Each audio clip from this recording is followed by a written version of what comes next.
3월 25일 수요일 아침 묵상 요한복음 16장 16절에서 24절 말씀입니다. 잠시의 슬픔, 영원한 기쁨이라는 제목을 가지고 말씀을 살펴보도록 하겠습니다. 예수님이 이제 분위기가 심상치 않잖아요. 죽음에 대해서 이야기하고 떠나겠다고 얘기하고 제자들 입장에서 굉장히 두렵고 불안한 상황이지요. 우리도 이런 비슷한 상황들이 있을 수 있어요. 갑자기 실직을 했다든지 아니면 갑자기 어떤 부담되는 일들을 맡았다든지 아니면 갑자기 자녀가 문제가 생겼다든지 뭐 여러 가지 일들 때문에 우리 안에 이런 불안과 두려움들은 날마다 생기죠. 그리고 언제 어디서든 생길 수 있어요. 그럴 때 이 제자들과 같은 질문을 우리는 신앙인들은 합니다. 조금 있으면이 무슨 말이야? 그러니까 무슨 얘기냐면 쉽게 얘기하면 이 얘기예요. 이 고난이 언제 끝나지? 이 고난이 언제쯤 나를 자유롭게 하지? 이 불안으로부터 언제 나는 자유로울 수 있지? 고난은 그래도요 우리나라 사람들 잘 버티는 것 같아요. 이 고난 저항 지수가 있는데 우리나라 거의 탑 클래스입니다. 우리나라는 반도 국가고 워낙 전쟁도 많이 겪고 치열한 경쟁 사회잖아요. 정말 제가 해외 선교 엄청 다녀보면 우리나라만큼 치열한 경쟁 사회가 없어요. 제가 진짜 10년 전에 네팔 선교 갔을 때만 해도 네팔 전체 MDB 신학 목회학 석사를 전공한 사람이 10명도 안 됐거든요. 그러니까 저는 거기 가면 어느 신학대학교에서든 강의를 할 수가 있는데 한국은 목회학 석사는 넘쳐서 바닥에 깔려요.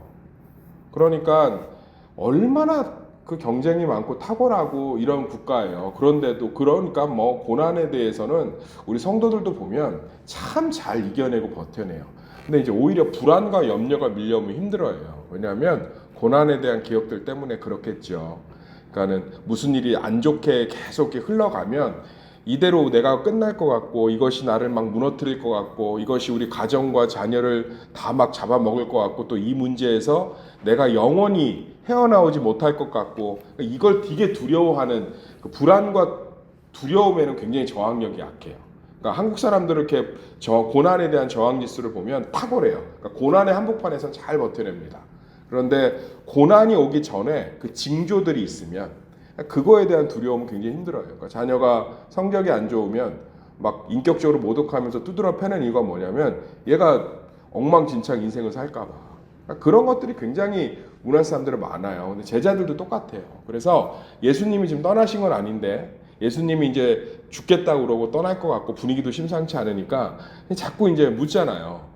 언제 이 고난이 끝나? 조금 있으면이 무슨 말이야? 그러니까 언제쯤 이 고난이 끝나는데, 언제쯤 이 불안함이 거치는데, 언제쯤 이 두려움이 거치는데, 제가 그래요, 제가 불안과 두려움이 이렇게 작동하는 일들이 벌어지면 고난이 아니라, 고난은 이제 불안과 두려움으로 염려했던 일이 실제로 벌어진 거고, 실제로 벌어지기 전에 그 불안과 염려를 진이 빠져요, 진이 빠진다고.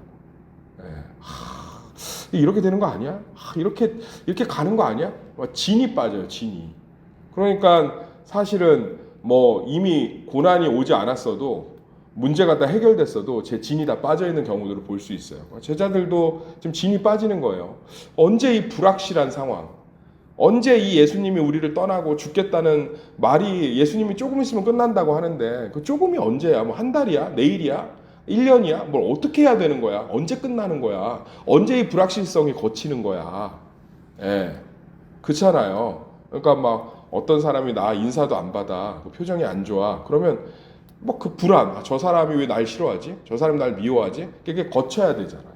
완전히 해결이 돼서 왜 집사님 나 싫어해요? 그러면 아닌데요. 집사님 나 음악 듣다가 못 봤어요. 이렇게 그게 거쳐야 되는 것처럼 이게 참 그렇잖아요. 목회 여정도 뭐 여러 사람들을 대하다 보니까 그런 경우들이 있을 수 있어요. 그러니까 제자들도 똑같다는 거예요. 근데 예수님이 여기에 대한 답변이 복음의 정수예요. 물론 그분 자체가 복음이니까 모든 설교가, 모든 답변이 복음의 정수겠지만 이건 정말 하나님만이 하실 수 있는 답변들이에요. 너무 아름답고 멋있는 이야기들로 제자들이 언제 이 불안과 두려움이 가셔요. 자, 더 쉽게 적용을 해드릴게요. 내 자녀에게 문제가 있어요. 그게 취업이든 결혼이든 금전이든 성적이든 뭐 친구 관계든 그럼 얘가 언제 취업하지? 언제 결혼하지? 언제 성적이 오르지? 얘가 언제 정신 차리지? 라는 질문을 우리가 하잖아요. 제자들도 똑같이. 언제 이 고난이 끝나지? 그거에 대한 답변을 예수님이 하고 계세요.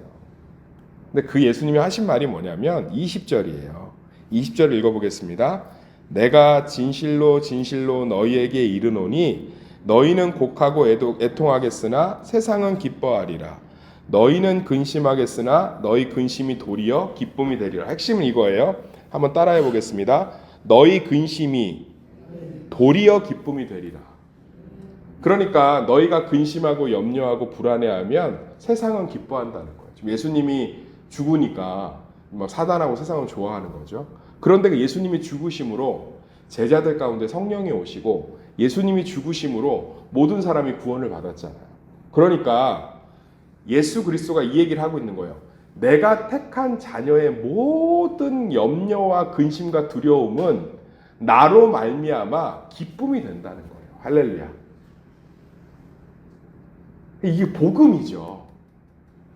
너희 삶에 잠시 언제 이 문제가 해결돼가 왜 완전히 예수 안에서 해결이 됐냐면 그 염려와 불안과 두려움을 누가 주관하고 계시다는 거예요? 예수 그리스도가 주관하고 계시다는 거예요. 너희의 근심은 하나님의 기쁨의 통로일 뿐이라는 거예요. 너희의 근심은 하나님의 기쁨의 도구일 뿐이라는 거예요.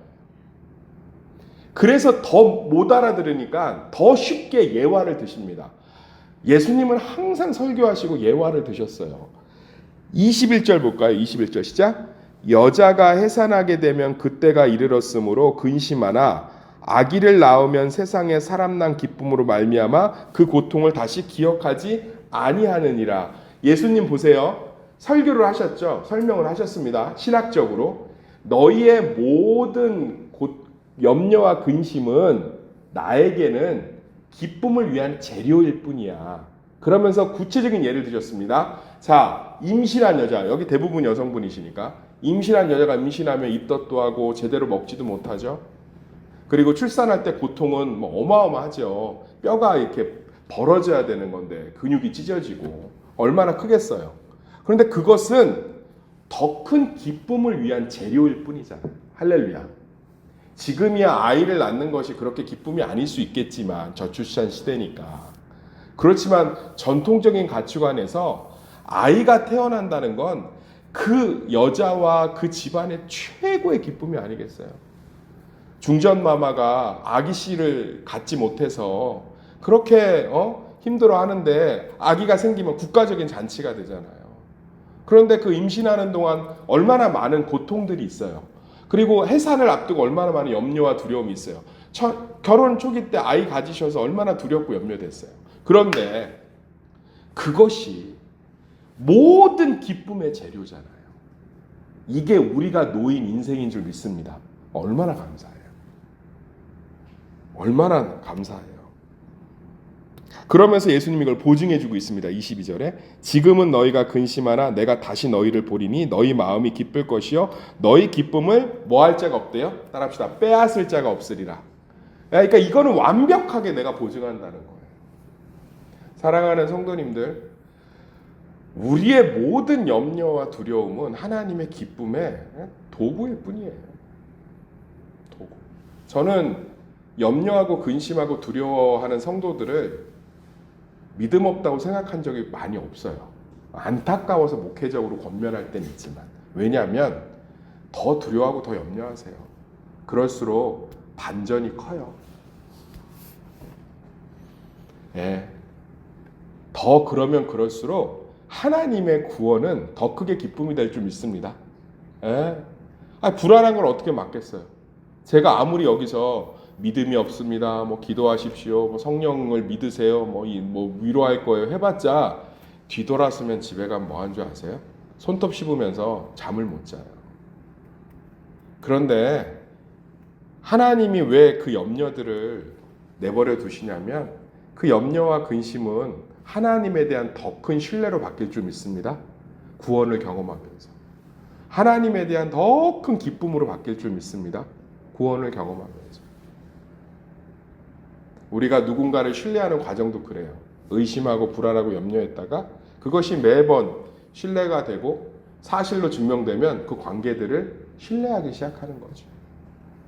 사랑하는 성도님들, 내가 염려되고 불안하고 두려움이 가득할 때 한 가지를 기억하시면 돼요. 지금 하나님의 메인 요리가 내 두려움이라는 재료를 통해서 더 풍미가 깊어지고 있구나. 그러면서 이해가 잘 안 되시면, 안 믿어지면 이 해산하는 여인을 떠올려 보세요. 내가 임신 때 어땠지? 그 모든 불편함들이 결국은 아이가 태어남으로 말미암아 다 보상받잖아요. 기쁨의 그냥 재료일 뿐이지요. 그것처럼 그렇게 된다는 거예요. 그러면서 예수님께서 이런 얘기를 해주십니다. 그 24절 읽어볼까요? 시작. 지금까지는 너희가 내 이름으로 아무것도 구하지 아니하였으나 구하라 그리하면 받으리니 너희 기쁨이 충만하리라. 그러면서 23절에 보면 내가 진실로 진실로 너희에게 이르노니 너희가 무엇이든지 아버지께 구하는 것을 내 이름으로 주시리라. 안 와닿죠. 왜냐하면 구하는 거 받은 적이 많이 없으시잖아요. 성경을 읽으면 보편적인 느낌으로 주시는 이야기들이 잘 안 와닿아요. 무엇인지 구하면 주시리라 했는데 몇 번의 하나님의 기도의 실패와 그렇지 못하다는 걸 경험하면서 성도들 안에는 이 구절에 대한 기대감이 없습니다. 그리고 목회자들도 참 죄송하지만 저도 목회자지만 그런 실수 많이 했어요. 요 23절 24절만 딱 떼서 설교할 때가 참 많아요. 무엇이든지 구하면 하나님이 주십니다. 믿음으로 구하십시오. 그런데 이 말은 언제 하신 거죠? 지금 너희의 모든 염려와 두려움이, 그러니까 예수님의 제자들이 언제 고난이 끝나요? 언제 우리 염려가 사라져요? 라는 언제라는 질문을 할 때 예수님이 너희의 모든 염려와 두려움은 세상이 보기엔 그걸 보면서 염려하는 너희를 보면서 기뻐하겠지만 그것이 하나님의 기쁨의 도구와 재료가 될 거야 라는 얘기를 하시면서 하는 말이잖아요. 그래서 성경은 문맥을 봐야 돼요. 흐름을. 그러니까 이 얘기는 내가 하나님 자동차 주세요 그럼 주시고 이게 아니라 염려와 불안 가운데 하시는 응답을 얘기하는 거예요. 너희가 염려와 불안과 두려움 가운데 무엇을 구하든지 내가 그대로 기쁨으로 바꿀 것이야. 할렐루야. 염려와 불안과 두려움. 예를 들어 봅시다. 하나님 우리 자녀 제발 결혼하게 해주세요. 취업하게 해주세요. 그게 뭐가 그렇게 잘못된 기도의 응답이에요. 마음껏 구해. 내가 그렇게 할 거야. 할렐루야. 제자들에게 지금 제일 두려운 게 뭐예요? 예수님이 떠나는 거잖아요. 마음껏 구해라. 예수님 떠나지 마세요. 그래서 예수님 뭐라고 그래요? 돌아오리라. 내가 돌아오리라. 지금 너희가 근심하나 내가 다시 너희를 보리라. 할렐루야. 근데 이걸 소원 성취로 딱 떼서 얘기를 하면 이 구절이 우리한테 은혜가 안 돼요. 왜? 우리는 각자 기도가 그래서 맨날 이상한 거 만들어내요. 거절이 있습니다. 보류가 있습니다.